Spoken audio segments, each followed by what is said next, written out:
లూకా సువార్త 13వ అధ్యాయం. పిలాతు గలిలయులైన కొందరి రక్తము వారి బలులతో కలిపియుండెను. ఆ కాలమున అక్కడనున్న కొందరు ఆ సంగతి యేసుతో చెప్పగా ఆయన వారితో ఇట్లనెను, ఈ గలిలయులు అట్టి హింసలు పొందినందున వారు గలిలయులందరికంటే పాపులని మీరు తలంచుచున్నారా? కారని మీతో చెప్పుచున్నాను. మీరు మారు మనస్సు పొందని ఎడల మీరందరునూ అలాగే నశింతురు.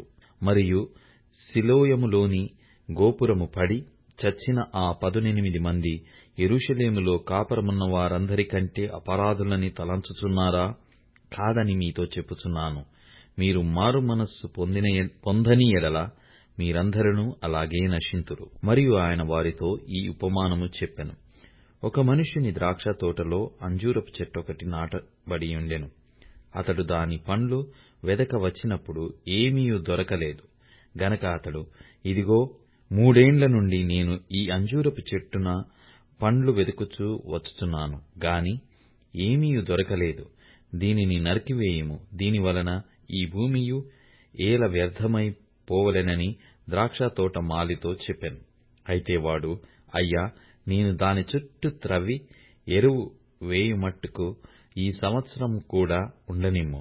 అది ఫలించిన సరే, లేని ఎడల నరికించి వేయుమని అతనితో చెప్పెను. విశ్రాంతి దినమున ఆయన ఒక సమాజ మందిరములో బోధించుచున్నప్పుడు 18 ఏండ్ల నుండి బలహీనపరచు దయ్యము పట్టిన ఒక స్త్రీ అచ్చట నుండెను. ఆమె నడుము వంగిపోయి ఎంత మాత్రమును చక్కగా నిలవబడలేకుండెను. యేసు ఆమెను చూచి రమ్మని పిలిచి, అమ్మా, నీ బలహీనత నుండి విడుదల పొందియున్నావని ఆమెతో చెప్పి ఆమె మీద చేతులుంచగానే ఆమె చక్కగా నిలవబడి దేవుని మహిమపరచెను. యేసు విశ్రాంతి దినమున స్వస్థపరచినందున ఆ సమాజ మందిరపు అధికారి కోపముతో మండిపడి జనసమూహమును చూచి, పనిచేయదగిన 6 దినములు కలవు గనక ఆ దినములలోనే వచ్చి స్వస్థత పొందుడి, విశ్రాంతి దినమందు రావద్దని చెప్పెను. అందుకు ప్రభువు, వేషధారులారా, మీలో ప్రతివాడును విశ్రాంతి దినమున తన ఎద్దునైనను గాడిదనైనను గాడి యొద్ద నుండి విప్పి తోలుకొనిపోయి నీళ్లు పెట్టును గదా. ఇదిగో 18 ఏండ్ల నుండి సాతాను బంధించిన అబ్రహాము కుమార్తెయైన ఈమెను విశ్రాంతి దినమందు ఈ కట్ల నుండి విడిపింపదగదా అని అతనితో చెప్పెను. ఆయన ఈ మాటలు చెప్పినప్పుడు ఆయననెదిరించిన వారందరూ సిగ్గుపడిరి. అయితే జనసమూహమంతయు ఆయన చేసిన ఘనకార్యములన్నిటిని చూచి సంతోషించెను. ఆయన దేవుని రాజ్యము దేనిని పోలియున్నది, దేనితో దాని పోలుస్తును? ఒక మనుష్యుడు తీసికొనిపోయి తన తోటలో వేసిన ఆవగింజను పోలియున్నది. అది పెరిగి వృక్షమాయెను, ఆకాశ పక్షులు దాని కొమ్మలయందు నివసించెననెను. మరలా ఆయన దేవుని రాజ్యమును దేనితో పోల్తును? ఒక స్త్రీ తీసుకొని అంతయు పులిసి పొంగు వరకు 3 కొంచెముల పిండిలో దాచిపెట్టిన పుల్లని పిండిని పోలియున్నదని చెప్పెను. ఆయన యెరూషలేమునకు ప్రయాణమై పోవుచు బోధించుచు పట్టణములలోను గ్రామములలోను సంచారము చేయుచుండెను. ఒకడు, ప్రభువా, రక్షణ పొందువారు కొద్దిమందేనా అని ఆయననడగగా ఆయన వారిని చూచి, ఇరుకు ద్వారమున ప్రవేశింప పోరాడుడి, అనేకులు ప్రవేశింపజూతురు గాని వారి వలన కాదని మీతో చెప్పుచున్నాను.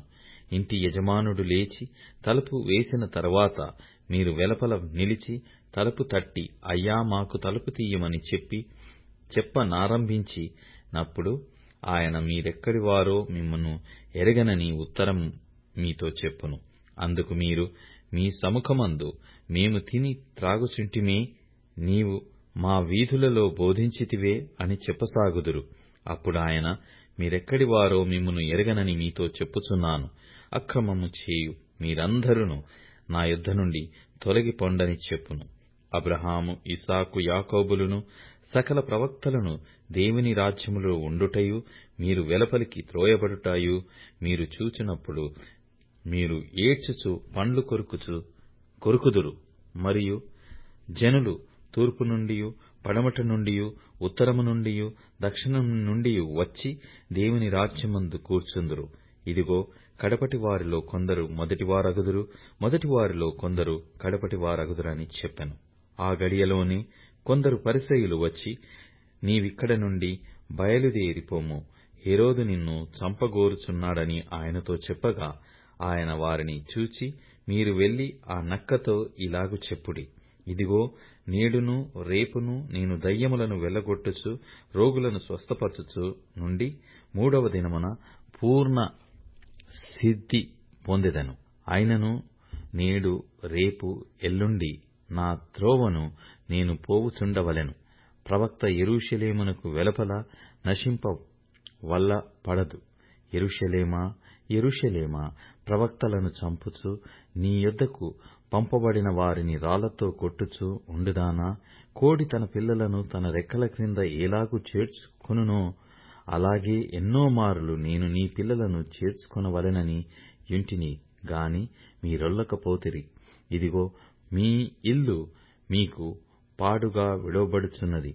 ప్రభువు పేరిట వచ్చువాడు స్తుతింపబడునుగాకని మీరు చెప్పు వరకు మీరు నన్ను చూడరని మీతో చెప్పుచున్నానెను.